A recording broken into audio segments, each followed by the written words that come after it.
এই family card কিন্তু স্বপ্ন না, এটা হচ্ছে পরিকল্পনা। এই টাকাটা বা সহযোগিতাটা যদি বাবার হাতে যায়, বাবা ওই পাড়ার চায়ের দোকানে গিয়ে গল্প গুজব করে বন্ধু বান্ধবের টাকাটা উড়িয়ে দেয়। এটা আমার কথা না, এটা রিসার্চ কথা। ভাইরা আমার উপরে কিছু মাইন্ড করেন না আপনারা। আচ্ছা, তা এখন আমরা সেই জন্য মায়েদের হাতে এটা দিতে চাই। আসুন এবার ফ্যামিলি কার্ডটি কি আমরা সংক্ষেপে বিবেচনা করি, দেখি আমরা। এটি আমরা যে ব্যাংক কার্ড ব্যবহার করি, এটি ব্যাংক কার্ডের মতন একটি কার্ড। এখন এই কার্ডটি আমরা কাকে দেব? এই কার্ডটি আমরা দেব বাংলাদেশে এই মুহূর্তে অ্যাভেলেবল যত ডাটা আছে, সেই ডাটার ভিত্তিতে আমরা দেখেছি বাংলাদেশে 4 কোটি পরিবার আছে। সেটি আমার পরিবার, আপনার পরিবার, একজন কৃষকের পরিবার, একজন ইমামের মসজিদের ইমাম সাহেবের পরিবার, একজন প্রাইমারি স্কুল শিক্ষকের পরিবার, একজন ক্ষুদ্র মুদির দোকানদার, একজন রিক্সা চালক, ভ্যান চালক, যেভাবেই আপনি ধরেন বাংলাদেশে 4 কোটি পরিবার আছে। আমরা প্রথমে এই কার্ডটি দেওয়া শুরু করব গ্রাম থেকে, যারা মোর ডিজার্ভ করে। আচ্ছা, এই কার্ডটি আমরা দিব পরিবারের যে গৃহিণী, পরিবারের যে কর্ত্রী বা হাউস ওয়াইফ, আমরা তাকে এই কার্ডটি দেব। আচ্ছা, আস্তে তালি পরে তালিয়া পরে কার্ডটি আমরা তাকে দেব। দেখুন, দেশনেত্রী বেগম খালেদা জিয়া দেশের অর্ধেক যে নারী সমাজ, তাদেরকে উনি শিক্ষার আলো পৌঁছে দিতে চেয়েছিলেন। বহুলাংশে আলহামদুলিল্লাহ আমরা সফল হয়েছি। আজকে যদি আমরা স্কুল কলেজগুলো দেখি, আমরা দেখি যে ক্ষেত্র বিশেষে ছেলেদের থেকে মেয়েদের এনরোলমেন্ট অনেক বেশি। শিক্ষা দীক্ষায় বিভিন্ন জায়গায় মেয়েরা অনেক এগিয়ে গিয়েছে। নেপোলিয়ন বলেছিল, আমাকে শিক্ষিত মা দাও, আমি তোমাদেরকে শিক্ষিত জাতি দেব। প্রিয় ভাই বোনেরা, এই কার্ডটি ইনিশিয়ালি আমরা ধীরে ধীরে 4 কোটি পরিবারের, আমাদের প্ল্যান অনুযায়ী 4 কোটি পরিবারকে দেব। বাট এই 4 কোটি পরিবারের মধ্যে আমিও আছি, আমার স্ত্রী ডক্টর জুবাইদাও আছেন। কিন্তু ডক্টর জুবাইদা এই কার্ডটি নেবেন না। কেন? কারণ এই কার্ডটি থেকে রাষ্ট্র বা সরকার যেই সুবিধা দেবে একটি পরিবারকে, আলহামদুলিল্লাহ ডক্টর জুবাইদার এটি প্রয়োজন নেই। এখানে আপনারা যারা আছেন, আপনাদের এখানে আমাদের বহু বোন উপস্থিত আছেন, তাদের কারোরই অর্থনৈতিক অবস্থা এমন না যে সেই কার্ডটি প্রয়োজন।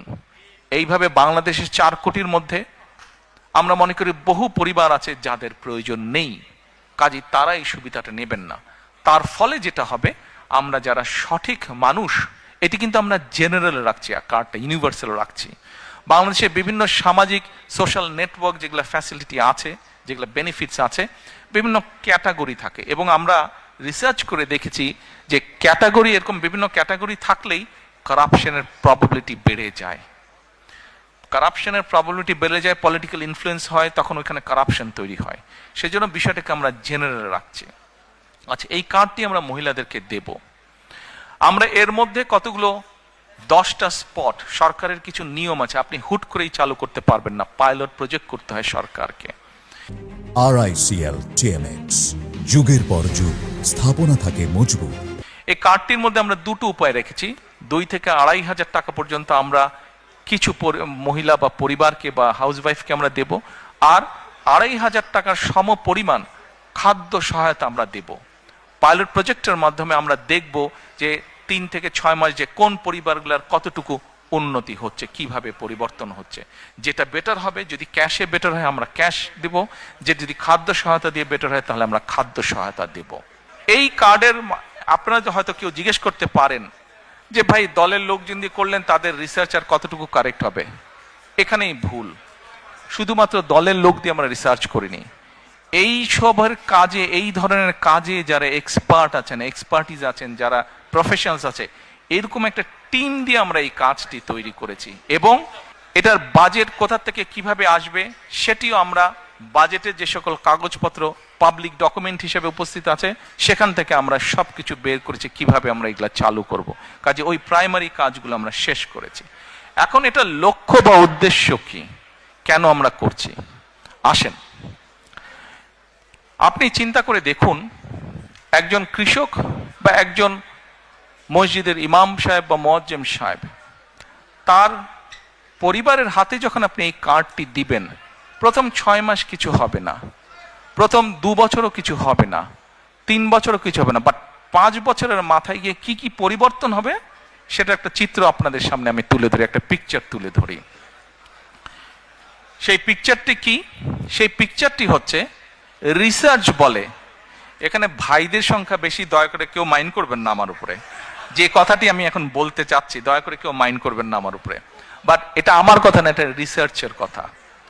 রিসার্চ কি বলে, যখন পরিবারের স্ত্রীর হাতে আপনি একটা অর্থনৈতিক সহযোগিতা দিবেন, স্ত্রী তখন কি করে এই সুবিধাটা সে তার সন্তানদের লেখাপড়া এবং স্বাস্থ্যের পিছনে প্রথমে সে খরচ করে।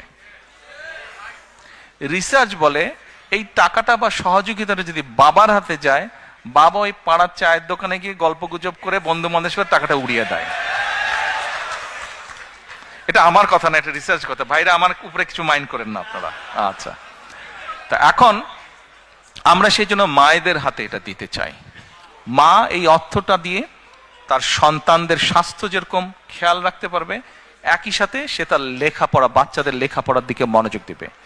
তারপরে তার হাতে যখন খরচ বেঁচে যায়, এই খরচটা তখন কি করে, সে ছোট ছোট ইনভেস্ট করে, যেখান থেকে তার পরিবারের এক্সট্রা ইনকাম আসবে।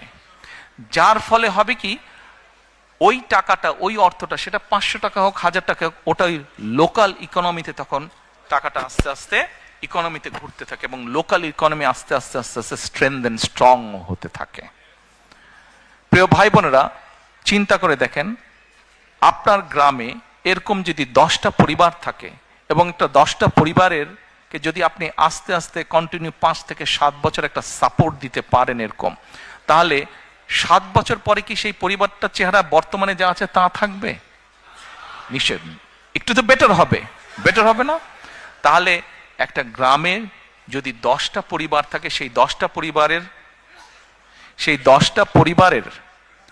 পরিবার যখন অর্থনৈতিকভাবে একটা শক্তিশালী অবস্থানে দাঁড়াবে, স্বাস্থ্য হেলথ ওয়াইজ যখন শক্তিশালী হবে এবং এডুকেশন ওয়াইজ যখন একটি গ্রাম শক্তিশালী হবে, তখন পুরো গ্রামটা একটা বেটার গ্রাম হবে। এইভাবে গ্রাম, এইভাবে উপজেলা, এইভাবে জেলা, এইভাবে বিভাগ, এভাবে সারা বাংলাদেশ এক সময় গিয়ে একটা স্ট্রেংথেন অবস্থায়, শক্তিশালী অবস্থায় দাঁড়াবে। এই হলো ফ্যামিলি কার্ডের গল্প।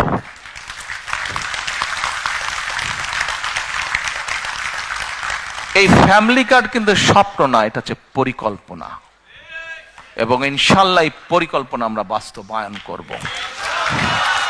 আমরা যদি 4 কোটি